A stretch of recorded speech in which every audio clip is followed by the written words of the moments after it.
Une plateforme d'école à la maison conçue et alimentée par des opposants aux mesures sanitaires a capté l'attention du ministère de l'Éducation dans les derniers jours. Mon école bienveillante prétend répondre aux exigences ministérielles en matière d'éducation à domicile. Mais quelles sont-elles? Ici Jean-François Blanchette, voici votre vidéo-journal.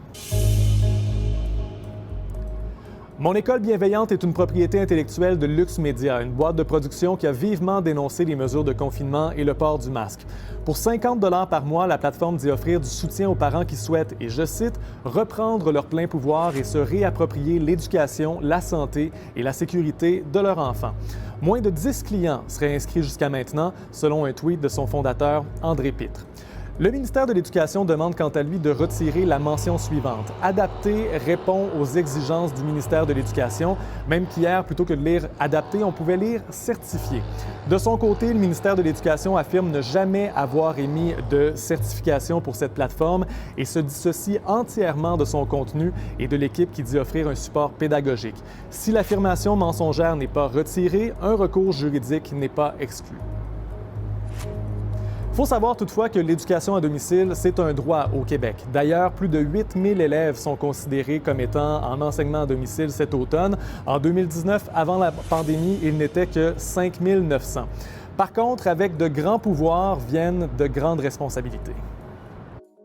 En éducation à domicile, les parents doivent viser les mêmes objectifs que le programme de formation de l'École québécoise, mais le parent reste responsable de 100% de l'éducation de son enfant. Donc effectivement, il peut faire appel à de l'aide, à des services d'aide ou de tutorat, mais il n'y a pas de certification, il n'y a pas de programme certifié conforme au ministère.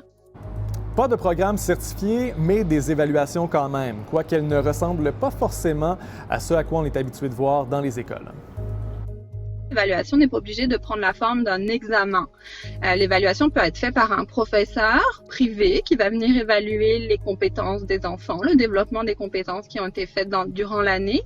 Le parent peut aussi faire un portfolio, c'est-à-dire qu'il va rassembler un certain nombre de traces de ce qui a été fait durant l'année et qui va être soumis au ministère de l'Éducation.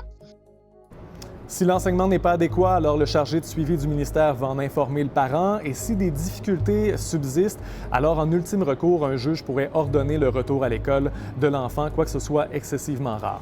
Voilà, vous en savez davantage sur les règles encadrant l'enseignement à domicile. Pour avoir plus de nouvelles, consultez l'appli Info de Radio-Canada.